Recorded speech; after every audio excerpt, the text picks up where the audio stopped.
Hi, we are proposing an innovative design of an exosomal dopamine delivery implant that will treat Parkinson's disease. Parkinson's disease is a neurodegenerative disorder which results in the loss of nerve cells in the substantia nigra section of the brain. The image on the right depicts several symptoms such as tremors, rigidity, akinesia, which results in loss of voluntary movement, bradykinesia, which is defined as a slowness of movement, postural instability, and more. Globally, there are 62 million cases of Parkinson's disease. There is currently no cure for these diseases, although there are other products on the market to aid this disorder. These different approaches will be discussed in length later, but it is important to note the invasive and high cost of the current offered treatments. We are in need of a treatment that is less invasive and more affordable, in which the device can provide curative treatments for all the symptoms or the ability to stop the progression of the disease in its tracks. Scientists believe that people who suffer from Parkinson's disease suffer from low levels of dopamine that are being absorbed by neurons. In the image depicted furthest to the right, you can see the difference of dopamine in a normal neuron versus a neuron of a person affected by Parkinson's. Our approach involves the use of exosomes, which will be used as a primary vesicle to transport dopamine to the substantia nigra in the brain. Exosomes are extracellular vesicles made from cell membranes that are involved in cell-to-cell communication. Since they are made from cellular membrane, exosomes are more biocompatible than synthetic polymers. Exosomes can naturally cross the blood-brain barrier, thus our approach utilizes the idea of implementing an implant consisting of dopamine-filled exosomes as a form of diffusion and secretion. Ultimately, when the exosomes interact and are infused with the nerve cells of the substantia nigra section of the brain, the exosomes will release the dopamine.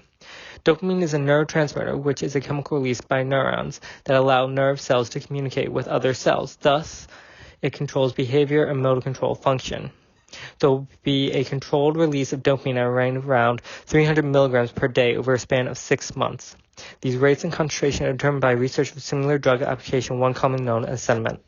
Our proposed device will be spherical in shape and rod-like, 4 centimeters in length, and have a diameter of 2 millimeters, filled with exosomes containing dopamine. The device will be implanted into the side of the neck anteriorly close to the vertebral artery. The device will be made of a non-biodegradable polymer, ethanol covinyl acetate.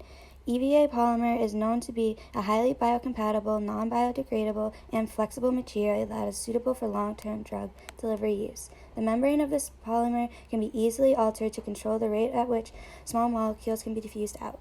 Essentially, once the device is implanted into the body, water will diffuse through the device via pores on the polymer at a particular rate. Once the water enters the device, the exosomes will then be pushed into the bloodstream, where they will then travel towards the brain and the substantia nigra. Once the exosomes have then reached the substantia nigra, they will interact with the cell nerves, and the dopamine will then be released.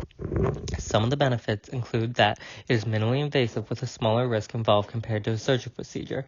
The implant will cost around $500, which was determined based upon the price of an average 6-month supply of dopamine for a patient and the price of EVA polymer. The cost of the exosome will not need to be accounted for due to the fact that the exosomes can be harvested from the patient. There should be little risk of infection or wear debris. Lastly, a smaller concentration of dopamine will be needed compared to oral medications, since it will be directly inserted into the bloodstream and bypass first-pass metabolism, therefore resulting in less chance of side effects caused by too much dopamine in the body.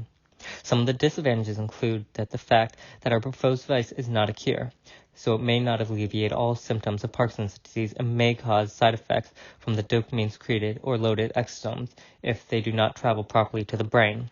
There is a chance that the device could cause inflammation around the site of insertion and potential dislocation of the device, which would result in removal of the device from the patient's body.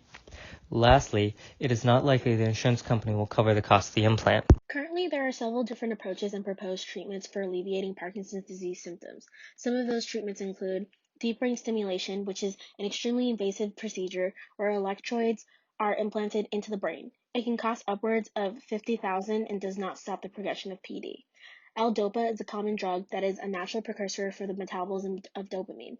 It often causes many side effects and becomes less effective over time. Pallidotomy is a surgery in which a small section of the globus pallidus is destroyed in the brain.